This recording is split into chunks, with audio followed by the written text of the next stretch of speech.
Dear aspirants, welcome to the Lucid Mains Current Affairs program brought to you by Ekam IAS. Today, we will be dealing with one of the most important topic for UPSC Mains, that is ease of doing business. This issue has been in the news for a while and this is very relevant for General Studies Paper 3. This can come as a topic in essay and can be asked in interview too. So let us explore the topic in detail. The ease of doing business is in the recent news due to the release of the World Bank's most anticipated ease of doing business report 2019. The report released a good news for India, that is, we improved our ranking from 100 to 77th. It is a commendable improvement and it is a recognition of the reforms undertaken in the past. The report is released by International Finance Corporation, a member of World Bank Group. It is an international financial institution that offers investment, advisory and asset management services to encourage private sector development in developing countries. So, now we will have some understanding about the ranking. The primary question is that what is ease of doing business? It is a score indicating an economy's position to the best regulatory practice. Totally 190 countries are ranked, out of which India is ranked 77th. There are 10 major indicators for calculating this ranking. Now you may have a doubt how the data is collected. It's simple. The World Bank empanels experts from the largest business cities in each country, with Mumbai and Delhi surveyed in India. From these empaneled experts, World Bank collects data. These experts include business persons, government officials, chartered accountants, etc. So, let us study what is measured in doing business report. We have already studied that there are 10 indicators. They are starting a business, dealing with the construction permits, getting electricity, registering property, getting credit, protecting minority investors, trading across borders, paying taxes, enforcing contracts and resolving insolvency.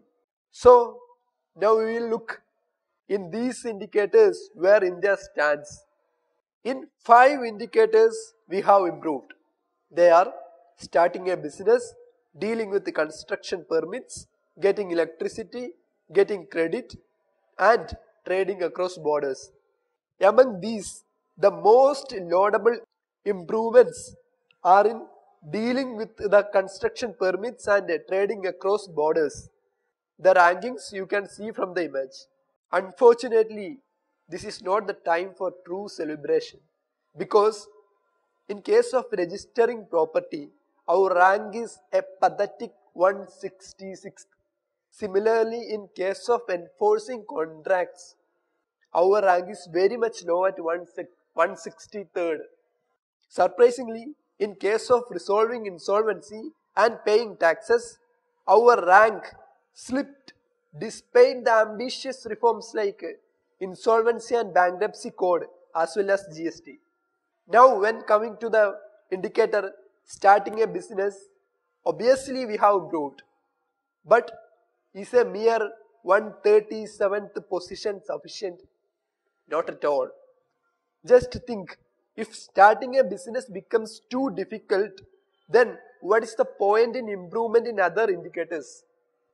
Okay friends, now we will move on to other dimensions of ease of doing business. Why the ranking is important? Because it gives investors a yardstick to measure the commitment of the government towards reforms, so they can choose the most business friendly state for investment. Secondly, in case of India, a better ranking like being in top 50 will definitely enable more foreign direct investment, which is a vital pillar to sustain growth. Now, let us discuss an interesting dimension. Is the report foolproof? No. There are many criticisms against the report. The first one is that the report is restricted to finding from only two cities in India, that is Mumbai and Delhi. So definitely it won't give a real picture of India. Secondly, the index doesn't take qualitative factors into consideration, like the country's health and education indices, its political climate, and robustness of key institutions like RBI, etc. For example, if there is policy uncertainty in a country, or its key institutions like central banks autonomy is under threat, then the business environment would not be good. The reports, the ranking will fail here. Thirdly, even the methodology of calculating the ranking has also been criticized. The latest Nobel laureate, Paul Romer, has a point. He alleged that the political motivations of the bank staff influenced the ease of business rankings. This is a serious allegation. He also questioned the repeated changes in methodology for calculating the same. Fourthly, all the indicators are biased against regulations. We can see that the report majorly exposes the inadequacies of regulations and regulators only. This is due to the fact that the report is being framed by private sector development arm of World Bank, that is International Finance Corporation. And finally, we know that the report is only a perception-based ranking, that is collection of individual opinion of empaneled experts. Now let us explore the measures undertaken by the government for promoting ease of doing business. This is very much relevant because that is why we climbed up the ranking, and UPSC can ask a direct question about the measures. One is National Trade Facilitation Action Plan 2017-2020. It is for increasing the efficiency of cross-border trade by decreasing border and documentary compliance time. Next is Single Window Clearance System for construction permits in Delhi and the online building permit approval system in Mumbai. So this is probably the reason for our huge jump in dealing with the construction permits. Interestingly, just reforms in these two cities would improve our rank. Then our major reforms like insolvency and bankruptcy code and goods and services tax.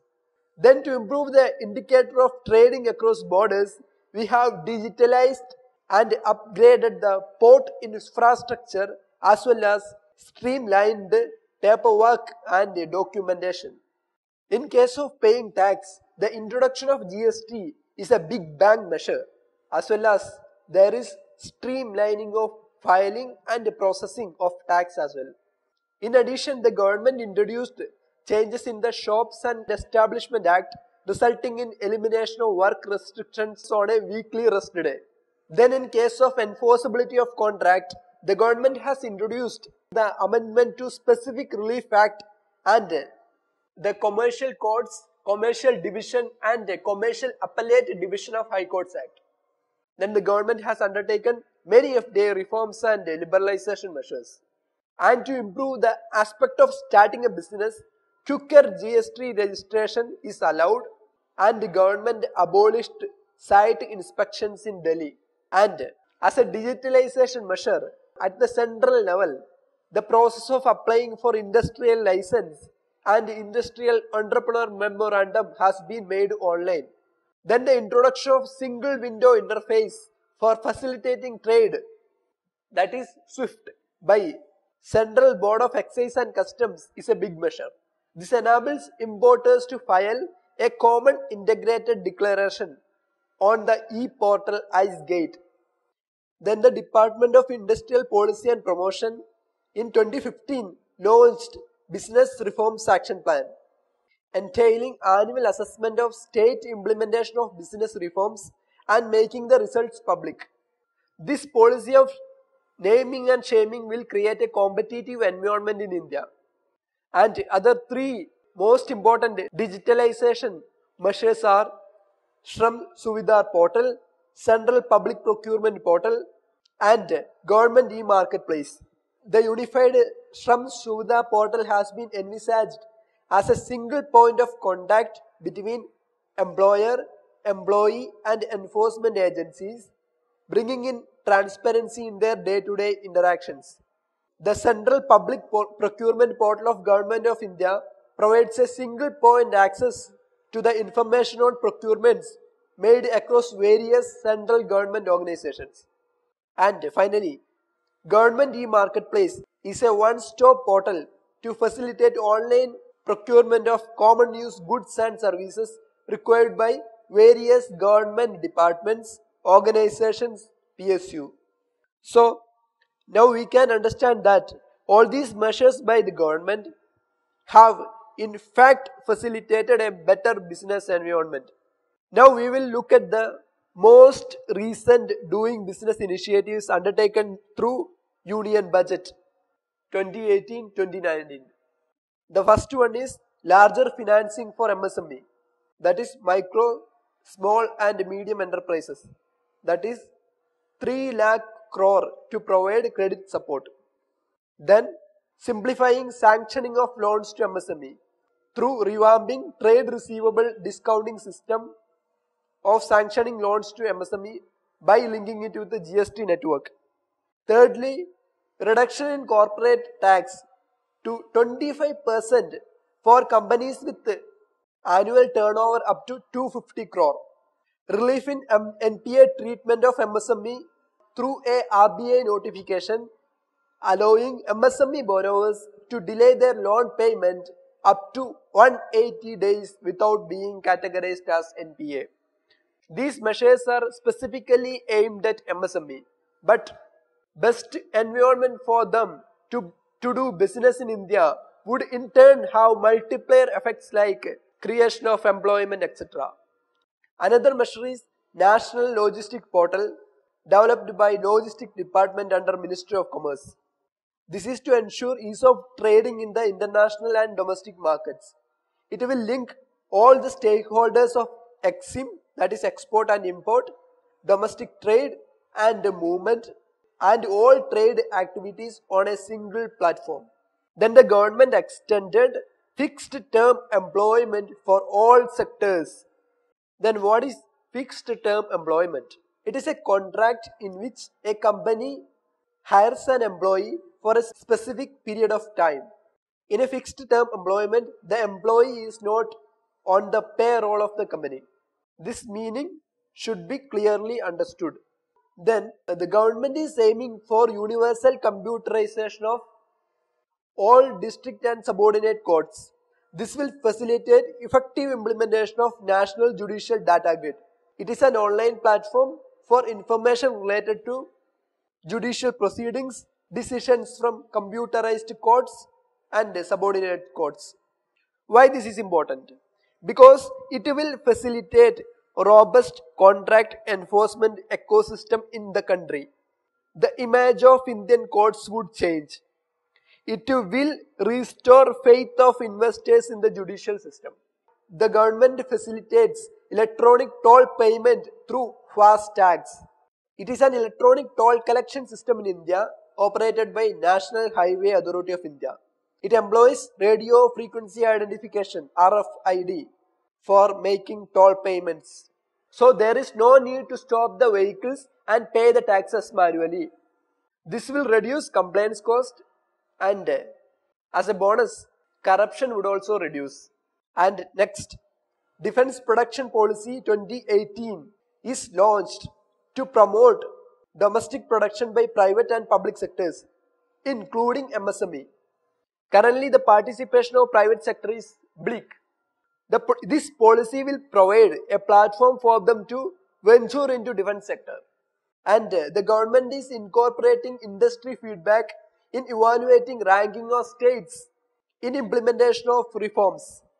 that is under Business Reforms Action Plan of DIPP. This enables an official mechanism for the words of industries to be heard. The government has undertaken some other business-friendly measures also through union budget.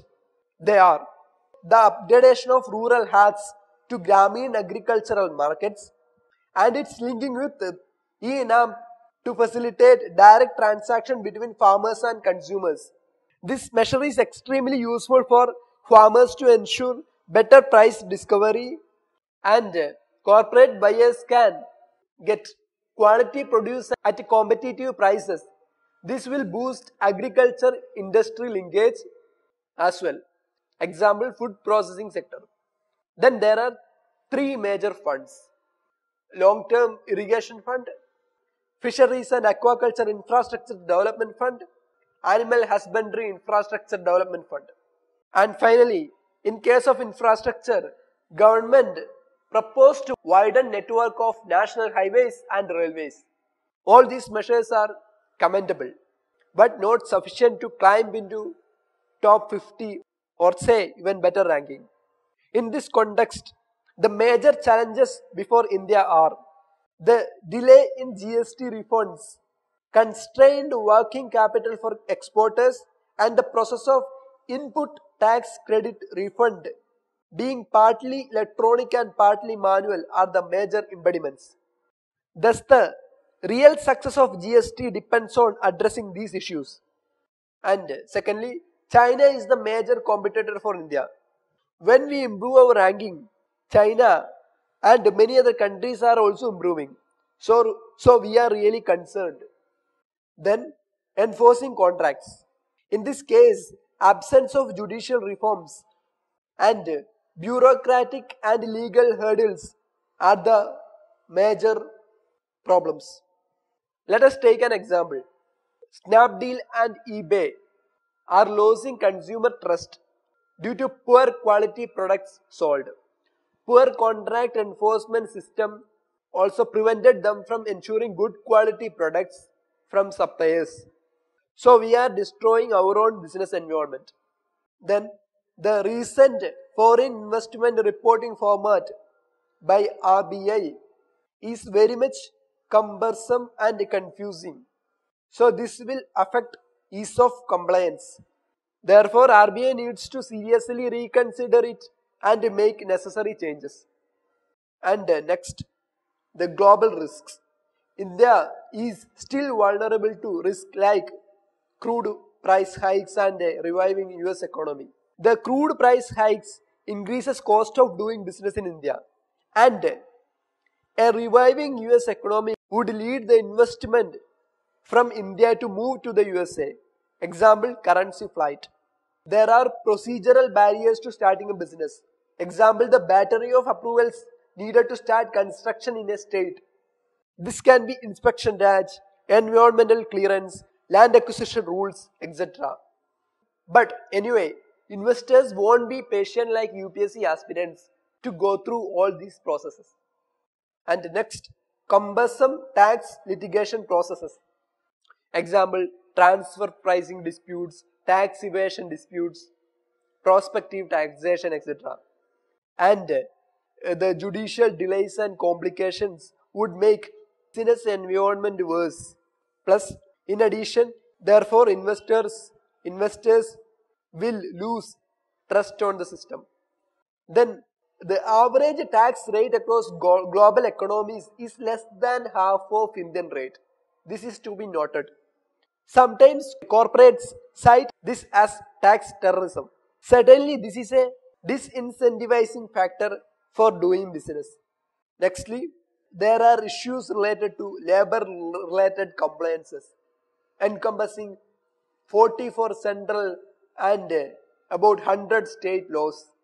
In this context, the introduction of 4 major labor codes offer huge relief. It is a welcome move. Then there are land-related issues like land acquisition hurdles. This is one of the biggest stumbling block in India. Not getting right plot at right time and at right price is a big hindrance. The next point is about the lackadaisical approach of states. In spite of regulatory changes allowing dedicated commercial courts to be established by state governments, hardly any state has actually set up commercial courts. Now coming to the last major dimension of our discussion, that is solutions. You can add your own innovative solutions too. UPSC will appreciate that. Okay, let us move.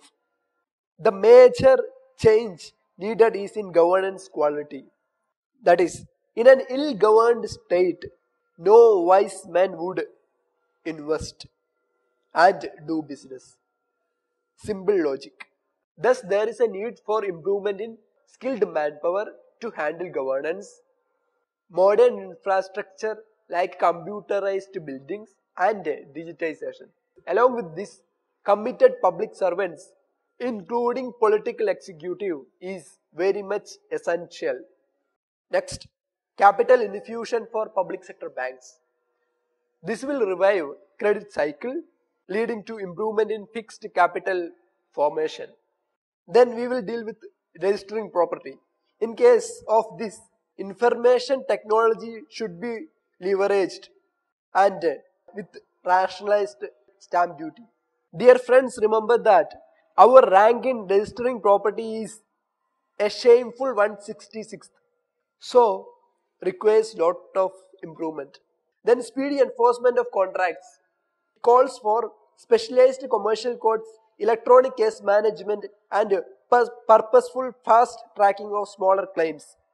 Contract enforcement is at the heart of business. So companies by just looking at this indicator will run away from India. Thus, need serious steps here on war footing. Then, the government should streamline the procedure for starting a business. This must be immediately addressed at any cost. The governments across the spectrum should keep in mind that simplicity is the ultimate sophistication. Then, leverage the spirit of competitive federalism. That is healthy competition between states and the center for investments and project proposals. This can improve the overall ease of doing business. Though the term has become cliche when it comes to UPSC preparation, it is still a wise way to further business environment. In most cases, competition will produce the best result. Then the district level ease of doing business rankings. This is a good suggestion. Let us develop competition between districts too. Then in case of IBC, that is Insolvency and Bankruptcy Code, the need is to fast track the rollout of insolvency courts. It is said that a law is as good as its implementation. Hence, only full-fledged rollout of IBC is the only way to realize its true potential. Then there is a need of extensive cooperation between the organs of the government, that is executive, legislature and the judiciary. Then there should be policy certainty like avoidance of prospective taxation. Next, there is a need for accurate digitization of land records. Niti Aayog strongly supports this. Then India should have a simpler tax structure. There are two positives for this point. One is more revenue realization for the government, then less revenue loss for the companies by reducing compliance cost. Then the states can amend laws in the concurrent list which help improve the ease of doing business. There are two examples, that is Rajasthan and Madhya Pradesh. They significantly increased the threshold limit for applicability of Industrial Disputes Act, Contract Labour Act and Factories Act. That is not only center but states should also take steps. Every tier of government is responsible for developing an easy regime to do business. Next, the DIPP can initiate an exercise for the assessment of business reforms for various central departments and ministries. This is to create a competitive environment among departments to avoid business as usual approach. Then finally, there should be a bottom-up approach, making the departmental heads responsible for improving the delivery systems under their command. That is, they should be responsible for improving ease of doing business under their department. This recommendation is excellent. This will pressure them to make progress on every aspect, thus ultimately benefiting business environment and people alike. In this regard, the suggestion to create an ease of implementation index and rate all public policies and programs and schemes assume significance. This is the final point. So, okay, dear friends, this is the end of the story. Don't be worried of having many points and facts. You just wanted to study the most important points for mains. In this regard, spaced repetition is an amazing way of revision for long-term learning. Just Google it and find it. That's all. Thank you for your immense patience.